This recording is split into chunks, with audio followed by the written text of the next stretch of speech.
अस्सलाम वालेकुम स्टूडेंट्स, कैसे हैं आप सब लोग? ठीक हैं? ठीक ठाक हैं घर पे सब? अच्छा जी, अब हम लोगों ने स्टार्ट करना है नेक्स्ट टॉपिक, जो कि हमारा पीछे वाले की कंटिन्यूटी है। हम लोगों ने लास्ट टाइम पढ़ा था कि जो रेस्पिरेटरी सिस्टम है वो टू पार्ट्स में डिवाइड है। एक है एयर पैसेजवे और एक है लंग्स। एयर पैसेजवे हम लोग लास्ट टाइम पढ़ चुके हैं, अब हम लोग पढ़ने लगे हैं lungs. So come to your book, page number 6, lungs.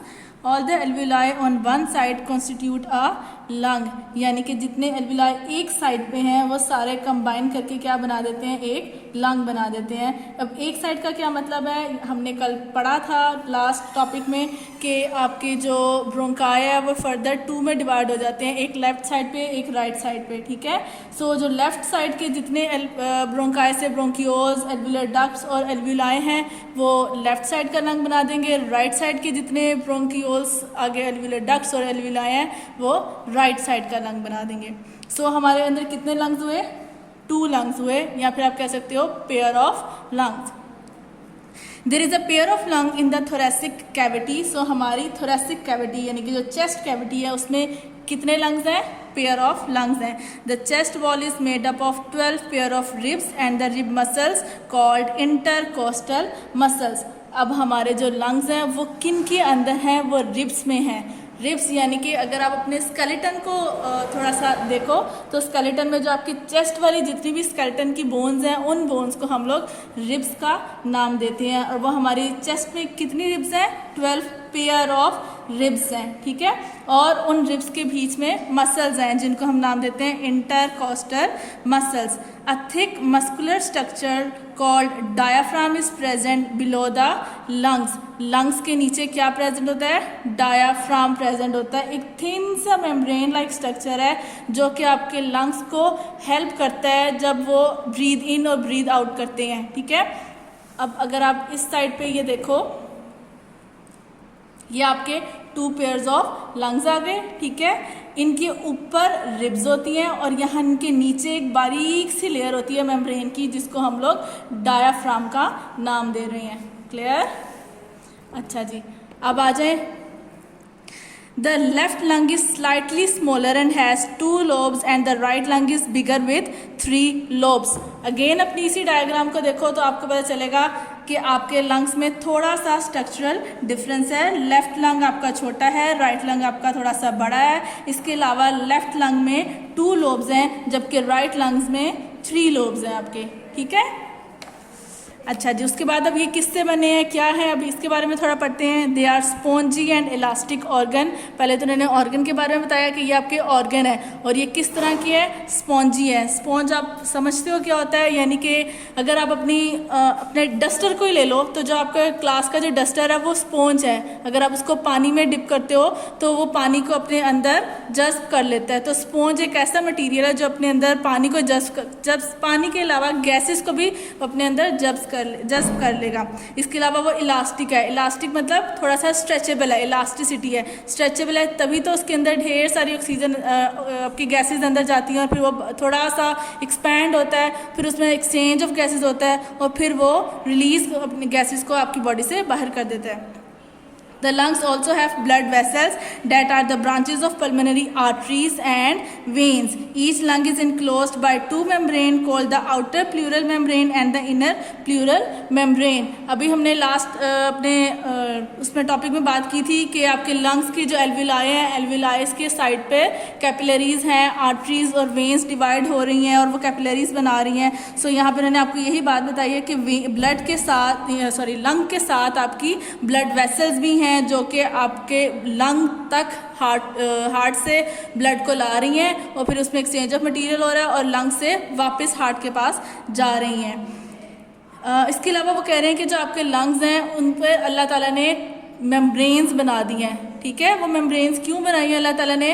ताकि जब आपका लंग एक्सपैंड और कॉन्ट्रैक्ट करता है तो बाहर तो उसके रिब्स हैं, अगर वो डायरेक्टली एक्सपैंड और कॉन्ट्रैक्ट करेगा, रिब्स के साथ बार बार लगेगा तो उसकी जो लेयर है उसके ऊपर आप कह लो कि वो डिस्ट्रॉय हो सकती है, ख़राब हो सकती है, उसके ऊपर खराशें आ सकती हैं। ठीक है, तो अल्लाह ताला ने लंग्स की ओरिजिनल लेयर को प्रिवेंट करने के लिए उसके ऊपर 2 लेयर्स और बना दी हैं, आउटर प्लूरल मेम्ब्रेन और इनर प्लूरल मेम्ब्रेन। मेम्ब्रेन, और इन दोनों के बीच में थोड़ा सा फ्लूइड डाल दिया है ताकि उस फ्लूइड की वजह से वो जो एकदम आपकी रिब्स के साथ जाके जब आपका लंग लगेगा, जब वो एक्सपैंड करेगा तो लंग की अपनी ओरिजिनल वॉल को डिस्टर्बेंस या वो डिस्ट्रक्शन ना हो। The membrane encloses a fluid which provide lubrication for the free expanding and contraction of the lungs. Clear है ये टॉपिक? चलें अब हम लोग आ जाते हैं द मैकेनिज्म ऑफ ब्रीदिंग पे। लंग्स के ऊपर शॉर्ट क्वेश्चन आंसर आ सकता है, यानी ये लंग खुद ही एक शॉर्ट सा आप कह लो कि क्वेश्चन है, right a short note on lung. ठीक हो गया। आपको इसकी 2 से 3 पॉइंट्स लिखने हैं, यानी कि आप उसमें क्या बता सकते हो कि आपके पास पेयर्स ऑफ लंग्स हैं, वो किस में है, 12 पेयर ऑफ रिब्स के अंदर है, उसके नीचे डायफ्राम भी है। उसके बाद आप इसको बता सकते हो कि आपका जो लंग है उसकी 2 मेम्ब्रेन्स हैं और उन मेम्ब्रेन्स के अंदर क्या है, फ्लूइड है जो कि क्या प्रोवाइड कर रहा है, लुब्रिकेशन। ठीक है, चलें अब आ जाएं द मैकेनिज्म ऑफ ब्रीदिंग। इस आपके चैप्टर का इम्पॉर्टेंट लॉन्ग क्वेश्चन है। इस क्वेश्चन आपने इस क्वेश्चन को नहीं छोड़ना। इसके ऊपर चाहे आप 3 स्टार बना लो, 5 स्टार बना लो, ये आपका लाजमी क्वेश्चन आता होता है। Write down the mechanism of breathing या differentiate between inhalation and exhalation.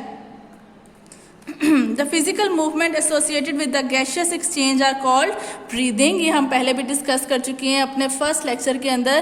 Breathing क्या है, एक ऐसी मूवमेंट है, फिजिकल मूवमेंट है जिसके वजह से हमारे अंदर गैसेस जाती हैं और फिर गैस बाहर, यानी ऑक्सीजन अंदर जा रही है और कार्बन डाइऑक्साइड बाहर आ रही है। अच्छा जी, there are 2 phases of breathing, that is inhalation and exhalation. इन से याद रखें, इनहेल यानी अंदर लेके जाना, एक्सहेल यानी बाहर लेकर आना। इनहेलेशन यानी जब आप सांस अंदर लेके जाते हो तो आपकी बॉडी में जो चेंजेस आती हैं वो सारी इनहेलेशन के प्रोसेस में आती हैं। ठीक हो गया। इसके बाद एक्सहेलेशन यानी एक्सहेलेशन में क्या हो रहा है, आप जब एयर बाहर निकाल रहे हो तो आपकी बॉडी में जो चेंजेस आ रही हैं वो सारी फिजिकल मूवमेंट एक्सहेलेशन में आती हैं। Now first step is inspiration और इनहेलेशन। ड्यूरिंग इंस्पायरेशन यानी कि आप एक ही चीज़ के 2 नाम है, आपको वो डिफ्रेंशिएट बिटवीन इंस्पायरेशन और एक्सपायरेशन भी कह सकते हैं, और वो डिफ्रेंशिएट बिटवीन इनहेलेशन और एक्सहेलेशन भी कह सकते हैं। During inspiration the rib muscles contract and rib are raised. क्या हो रहा है, यानी कि पहला पॉइंट आपके इनहेलेशन में क्या हो रहा है, रिब मसल्स कॉन्ट्रैक्ट हो रहे हैं। कॉन्ट्रैक्ट यानी वो जुड़ रहे हैं, ठीक, कम हो रहे हैं, और रिब्स आगे हो रही है यानी रेज हो रही है। कि आप ऐसे कह सकते हो कि रिब्स के बीच में जो मसल्स है वो कॉन्ट्रैक्ट करेंगे तभी रिब्स जो है वो बाहर की तरफ आएंगी। और साथ में ये प्रोसेस करके देखो, आप सांस अंदर लेके जो आपको ऑटोमेटिकली पता चलेगा कि आपकी जो चेस्ट साइड है वो बाहर को आ रही है। ठीक है, यानी रिब्स आपकी बाहर आ रही हैं। जब रिब बाहर आ रही हैं तो मसल्स को, रिब मसल्स को यानी कि इंटरकोस्टल मसल्स को क्या आ रहा है, वो कॉन्ट्रैक्ट कर रहे हैं। At the same time the dome shape diaphragm contract and is lower. Dome shape मतलब जो मैंने आपको पहले बताया था कि आपके ये जो लंग्स हैं इनके बीच में ऐसे है, जो डोम शेप कहते हैं गुंबद वाली शेप को। तो ये जो डोम शेप नीचे डायाफ्राम है आपका, वो क्या हो जाएगा, वो लोअर हो जाएगा, यानी वो डोम शेप अब ऐसे स्ट्रेट हो जाएगा, सीधा हो जाएगा। जब आपके लंग्स के अंदर एयर जाएगी, लंग्स एक्सपैंड करेंगे यानी कि वो फूलेंगे। उनके फूलने से क्या होगा, जब वो फूलेंगे तो वो रिब्स को भी आगे की तरफ करेंगे, रिब रेज हो जाएंगी, रिब मसल्स कॉन्ट्रैक्ट कर जाएंगे, और उसके साथ साथ डायफ्राम नीचे आ जाएगा, नीचे आ जाएगा यानी कॉन्ट्रैक्ट कर जाएगा और लोअर हो जाएगा। This movement increase the area of thoracic cavity. इसकी वजह से क्या होगा, आपकी जो थोरेसिक कैविटी है यानी आपके लंग के जो अंदर का एरिया है वो ज़्यादा हो जाएगा, which reduce the pressure on lung. जब एरिया ज़्यादा हो गया तो लंग्स के ऊपर प्रेशर ऑटोमेटिकली कम हो जाएगा। ठीक है, अगर आप वैसे भी नहीं याद रखना तो आप ऐसे याद रखो कि जब रिब्स आगे आ जाती हैं तो जो आपका लंग है उसके ऊपर तो कोई प्रेशर रहा ही नहीं है, रिब्स आगे आ गई हैं, वो ईजिली एक्सपैंड कर सकता है।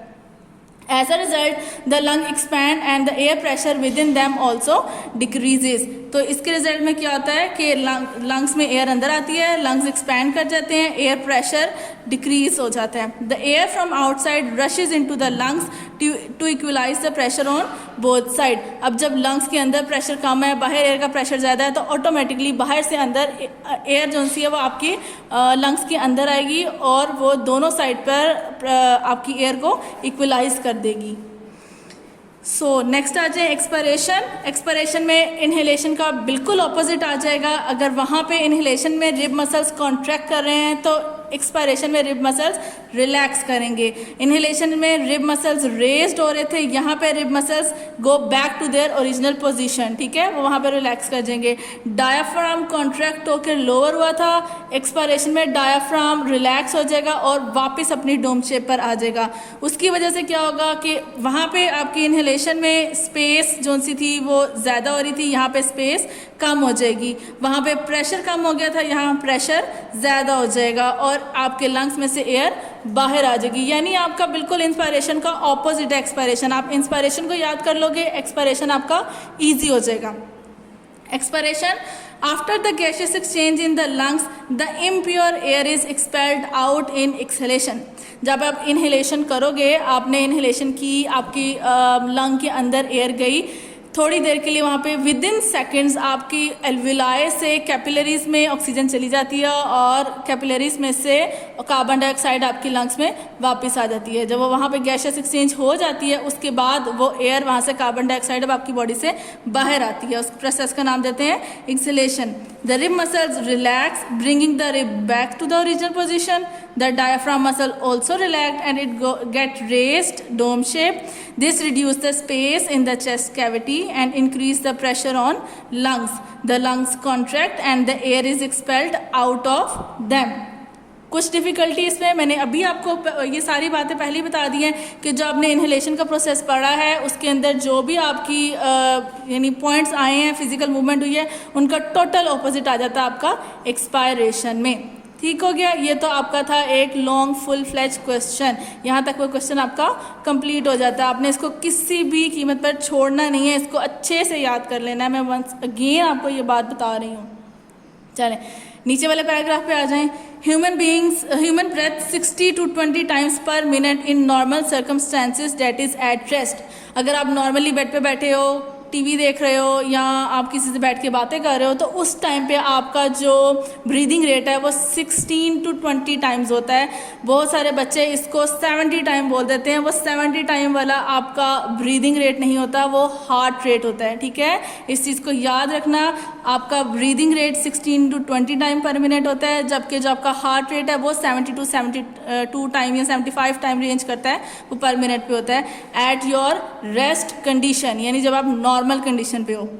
The rate of breathing is controlled by the respiratory centre in the brain. अब ये जो ब्रीदिंग का रेट है ये कंट्रोल कौन कर रहा है? कौन आपके रिब मसल्स को, आपके रिब्स को, डायफ्राम को कौन मैसेज भेज रहा है कि कॉन्ट्रैक्ट करना है या रिलैक्स करना है? वो सब मैसेज ब्रेन भेज रहा है। ब्रेन भेजेगा तो ही वो कॉन्ट्रैक्ट रिलैक्स करेंगे, ब्रेन नहीं भेजेगा तो वो कॉन्ट्रैक्ट रिलैक्स नहीं करेंगे। अगर ब्रेन नहीं भेजेगा और फिर भी वो कर रहे हैं तो ऐसे तो फिर जिस बंदे की डेथ हो जाती है उसके तो लंग्स फिर काम करने चाहिए। उसके लंग्स क्यों नहीं काम करते? वो इसीलिए काम नहीं करते क्योंकि उसका ब्रेन उसके लंग्स को मैसेज नहीं भेज रहा होता। The respiratory center is sensitive to the concentration of carbon dioxide in the blood. अब ब्रेन क्या चीज़ देखता है तो वो इनको मैसेजेस करता है कि जी आपने अब कॉन्ट्रैक्ट करना है या रिलैक्स करना है। तो ब्रेन असल में आपकी बॉडी के अंदर कार्बन डाइऑक्साइड की कंसंट्रेशन को देखता है। इस लाइन को आप लोग अंडरलाइन कर लो। किसकी कंसंट्रेशन देख रहा है? वो कार्बन डाइऑक्साइड की देख रहा है, क्योंकि कार्बन डाइऑक्साइड आपकी बॉडी में जब ज़्यादा होने लग जाती है तो आपकी बॉडी में फटीग होना शुरू हो जाती है। फटीग यानी आपकी बॉडी नॉर्मल लेवल पर नहीं रहती है, तो आपकी बॉडी में कुछ ना कुछ चेंजेस आना शुरू हो जाती हैं। आपको सांस ठीक से नहीं आने लगता, आपकी बॉडी में शिवरिंग शुरू होने लग जाती है। तो जैसे ही आपकी बॉडी में कार्बन डाइऑक्साइड की कंसंट्रेशन ज़्यादा हो जाती है, ब्रेन मैसेज भेजता है आपकी रिब मसल्स को, रिब्स को, डायफ्राम को, लंग्स को कि वो इन्हेलेशन का प्रोसेस करें।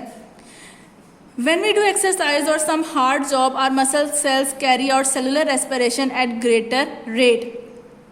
It results in the production of more carbon dioxide which is released in the blood. This greater than normal concentration of carbon dioxide stimulate the respiratory system of brain. अभी यही बात मैंने आपको बताई है कि जब आप कोई एक्सरसाइज करते हो या कोई हार्ड वर्कआउट करते हो, आप सांस ज़्यादा लेते हो। असल में सांस ज़्यादा क्यों आ रहा है? वो सांस इसलिए ज़्यादा आ रहा है क्योंकि आप जब जितना काम ज़्यादा करोगे उतनी आपके अंदर रेस्पिरेशन होगी। और अगर आप रेस्पिरेशन की इक्वेशन याद करते हो क्लास 9th की, तो कार्बन डाइऑक्साइड प्रोड्यूस हो रही है, जो कि मैंने आपको फर्स्ट लेक्चर में भी बताया था। जितनी ज़्यादा आपके अंदर कार्बन डाइऑक्साइड प्रोड्यूस होगी उतनी ही आप में फटीग होगी, और जैसे ही वो फटीग आना शुरू हो जाती है, वो कार्बन डाइऑक्साइड को देखकर आपका ब्रेन मैसेज सेंड करता है कि ज़्यादा से ज़्यादा इनहेलेशन करें। The respiratory center send messages to the rib muscles and diaphragm to increase the rate of breathing so that the excess carbon dioxide present in blood can be removed out of body. फिर उससे क्या होता है, जब आप ज़्यादा inhalation exhalation करते हो, यानी कि जल्दी सांस लेना शुरू करते हो, उस जल्दी सांस लेने में ज़्यादा से ज़्यादा ऑक्सीजन अंदर जाती है आपकी बॉडी की, और आपकी बॉडी में जितने कार्बन डाइऑक्साइड बन रही है वो बाहर आ जाती है।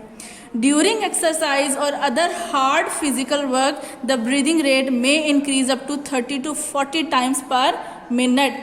अब यहाँ पे वो क्या बात कर रहे हैं कि जब नॉर्मल कंडीशन में, मैंने अभी आपको बताया 16 से 20 टाइम्स पर आ जाता है, ठीक है, आपका ब्रीदिंग रेट। लेकिन जब आप कोई हार्ड वर्कआउट कर रहे होते हो या एक्सरसाइज कर रहे हो, तो आपका तब ब्रीदिंग रेट 30 to 40 टाइम्स चला जाता है। हार्ड फिजिकल वर्क में क्या आ जाता है, आप सीढ़ियाँ बार ऊपर नीचे चढ़ रहे हो, आप भाग रहे हो, आपने कोई भारी चीज़ उठाई हुई है और उसको लेके जा रहे हो, ठीक है, ये आपके फिजिकल हार्ड वर्क में आ जाते हैं। अब आप अपने ब्लू बॉक्स पे आ जाएं। The breathing movements are involuntary to the large extent. Involuntary means आपके कंट्रोल में नहीं है, वो ऑटोमेटिक है, वो खुद ब खुद होती रहती हैं। However, we can control the rate of breathing, but not for a long time. हाँ, कुछ देर तक हम अपनी ब्रीदिंग को कंट्रोल कर सकते हैं। जैसे कि हम लोग अक्सर कहते होते हैं या देख के एकदम 1 या 2 सेकंड के लिए अपना सांस रोक लेते हैं किसी भी चीज़ को देखकर, यानी आप एक्साइटमेंट में कह लो या फिर अचानक से कुछ होने वाली चीज़ में आप 1 या 2 सेकंड के लिए अपना ब्रीदिंग रेट स्टॉप कर देते हो, ठीक है। सो ये वो कह रहे हैं कि वैसे तो आपका ब्रीदिंग रेट इनवॉलेंट्री आपके कंट्रोल में नहीं है, लेकिन हाँ, कुछ सेकंड्स या कुछ मिनट्स के लिए आप अपने ब्रीदिंग रेट को कंट्रोल कर सकते हैं। ठीक हो गया। मैंने आपको अगेन कहा है कि ये आपका लॉन्ग क्वेश्चन है, इसके ऊपर 5 स्टार बना लें, ये आपने बहुत अच्छे से याद करना है। यहाँ से अब आगे आपका इस चैप्टर के लॉन्ग क्वेश्चन स्टार्ट हो रहे हैं। अभी तक पीछे आपने जितना पढ़ा वो सारा शॉर्ट था। क्लियर?